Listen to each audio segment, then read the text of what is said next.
Hey kids, welcome to day 2 of 31 days of Halloween 2020. Continuing the family-friendly situation here. I think there's 4 in this film series. I'm reviewing Hotel Transylvania. I have, as you can see, the first 2 on a double disc set here. I have the third one. I bought all this from HamiltonBook.com. Very cheap, otherwise I probably wouldn't have bought it. But I do have one more family-friendly thing I have not watched. I bought it years ago. I'd say the last 6 or 7 years ago. And so I'm going to continue on with Hotel Transylvania series and move on to that. So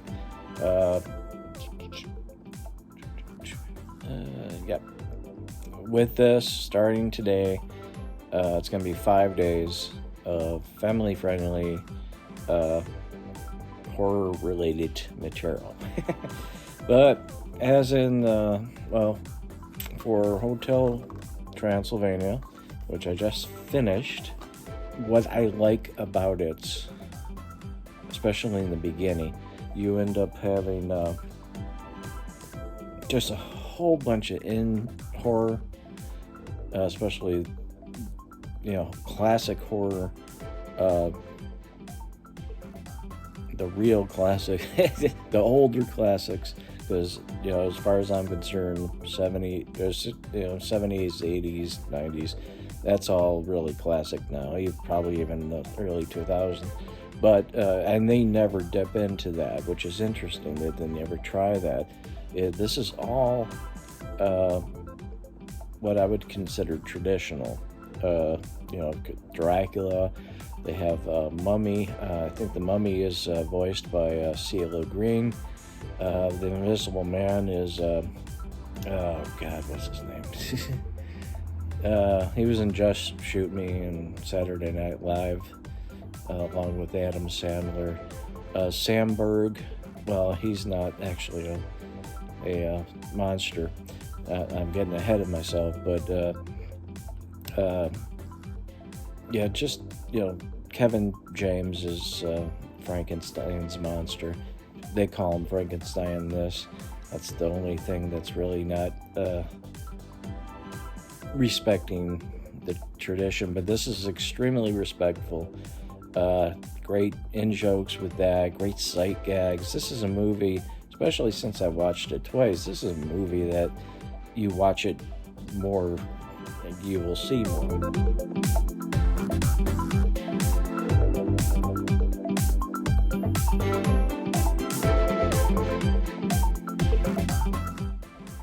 There's a big crowd of monsters, and they're not all traditional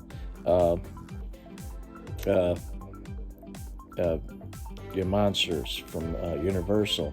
I don't remember if they had any Gillman, but they had the Wolfman. That's Steve Buscemi. He has a wife. I'm not sure. I don't really know who voiced that one, that character. But they have this big brood of cubs that are just wild, and Frankenstein monster's wife is voiced by Fran Drescher. I like Fran.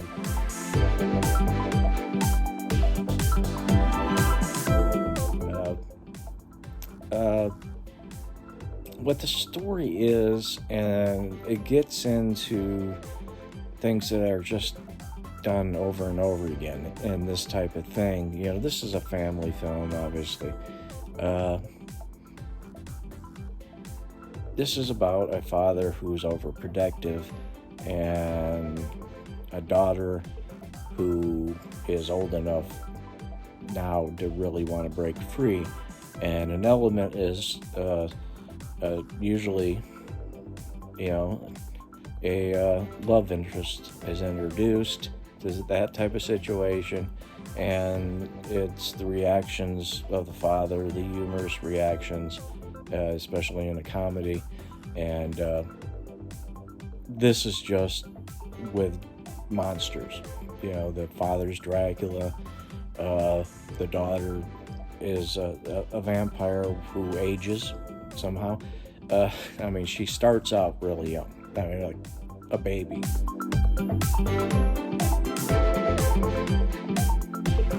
And I mean, she is born a vampire. Uh, and she grows up to be basically the equivalent of a human 18-year-old.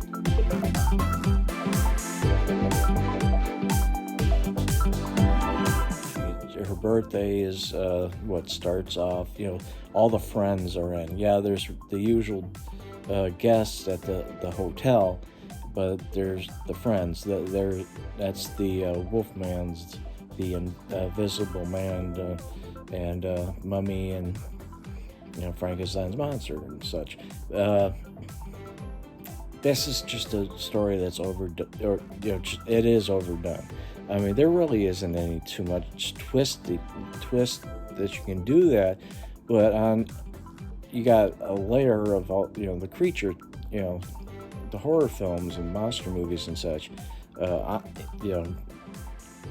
over that story, and the first part of it has, it just really has all the sight gags and jokes and stuff, because they're introducing everybody and such, and that continues, but lesser in the second half.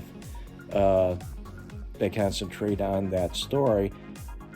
What sustains me and what makes me like the film is that I like these characters. I like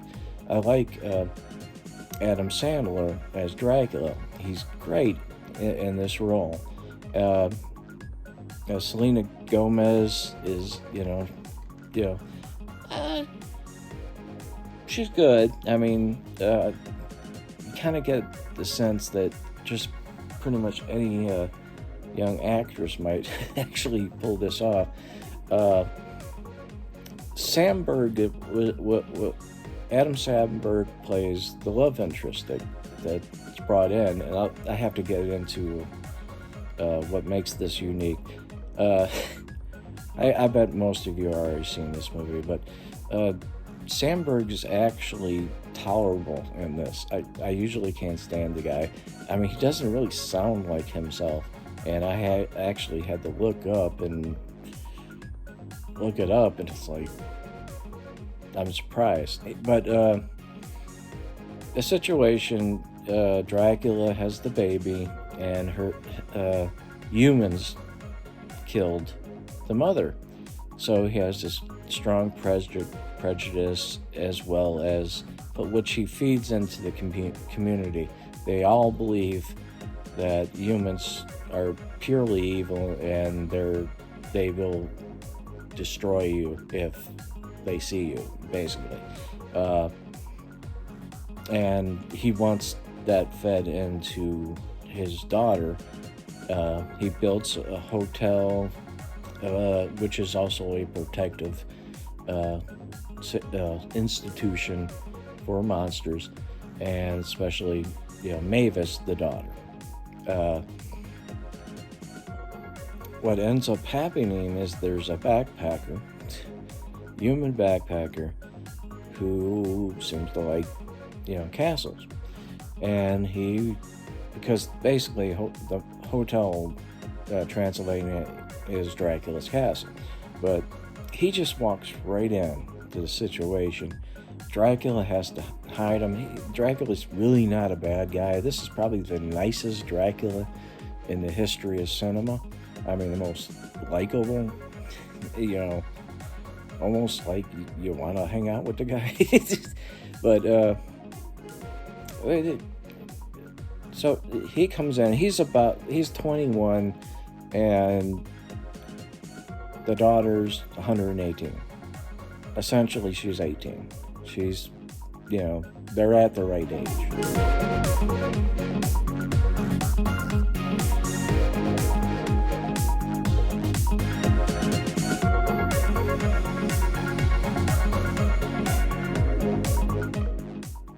And there's an attraction. Dracula has to hide him. What they do is hide him in plain sight, and they paint him up kind of like a Frankenstein monster type of situation.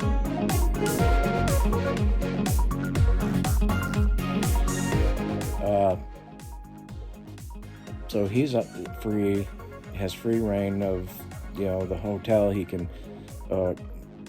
for free access. He can mingle and everything, and everybody likes him. Everybody likes him. There's a complication right there. Everybody likes him, and as usual in this type of storyline, the father starts warming up to him and actually likes him. Like I said, what really sustains the rest of the movie for me is very likable characters, very good voice acting, and it's very fun to look at. I mean, it's really well animated. One thing that really, honestly, really bothers me is I can't stand the pop music that's in this. That's not my type of music. The auto-tune vocals and everything. Oh God, it's not a musical but there's music, pops up, especially at the end. Well, that's it for today. Tomorrow we are going to do a Hotel Transylvania 2. Hopefully the pop music isn't going to be as bad. But yes, I do like, so far I like this movie. Hopefully I like the next one, and the next two after that. If I can find the fourth one streaming. I think it's on Amazon, but I can't be sure. Well, until tomorrow, stay safe. Always have a good night. Bye now.